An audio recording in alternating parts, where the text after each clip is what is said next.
అతి క్రూరంగా వాళ్ళ భార్యల ముందే ఎంత దారుణంగా చంపిందంటే అటువంటి వ్యక్తులు పోషిస్తున్న వ్యక్తులు ఎక్కడ ఏ మూలలో ఉన్నా కూడా ఆ దేశం అనేది పాకిస్తాన్ అనేది మన భారతదేశంలో ఉన్న ప్రజలంతా ఉంటే మూత్రం వస్తే కొట్టుకుంటుంది అది పాకిస్తాను. అటువంటి పాకిస్తాన్లో ఆ విధంగా చర్యలకు పాల్పడుతుందంటే ఖచ్చితంగా దేశంలో ఎక్కడ మూలనుందో పట్టుకుంటుందని క్రూరంగా చంపేయాలి. పబ్లిక్ చూస్తున్నాక ముక్కలుగా కోసి చంపితేనే మనం ఇంకోటి తయారుగాడు ఏదో సాటుకు కాల్చి పాడేస్తే ఆ కొడుకులకు ఆ విలువ భారతదేశం విలువ అనేది తెలియదు. ఈ భారతదేశంలో మనం చనిపోవాలంటే కూడా మనం చనిపోవాలంటే కూడా చనిపోయే హక్కు లేదు.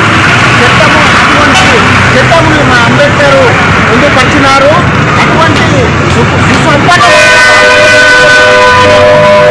భారతదేశం పైన ఎవరైనా కన్నెత్తి ఏ దేశస్తుడైనా కూడా మన దేశం వైపు చూస్తే మాత్రం వాడి కన్ను కాదు వాని ఎన్నుకున్న ఏ వ్యవస్థను కూడా వేరేతో తీసేయాలి.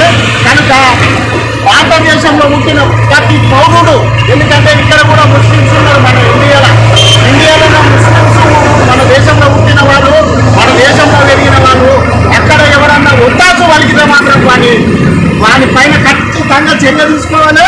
వాడిని చంపేయాలి. చర్య కాదు, చంపేయాలి. చంపితేనే ఇంకోటి అటువంటి కార్యకలాపాలకు పాల్పడకుండా ఉంటాడు. ఈ దేశంలో పుట్టిన ప్రతి ఒక్క పౌరుడు హిందూ ముస్లిం మైనార్టీ అనేది ఏది తారతమ్యం అనేది ఉండదు. మన దేశంలో ఎవరొచ్చినా బతకొచ్చు, ఎవరొచ్చినా జీవించే హక్కు ఉంది మన భారతదేశంలో. కనుక ఈ గర్వించదగ్గ ప్రదేశం ఇది ఇండియా. అంటే ఈ ఇండియాలో జరిగిన సంఘటన దేశాన్ని ఒక విధంగా కలిసివేసింది.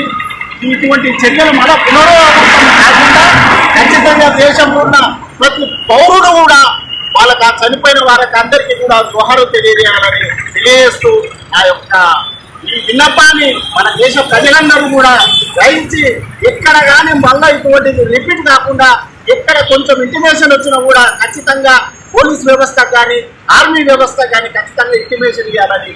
జై భారత్, వందే వందే.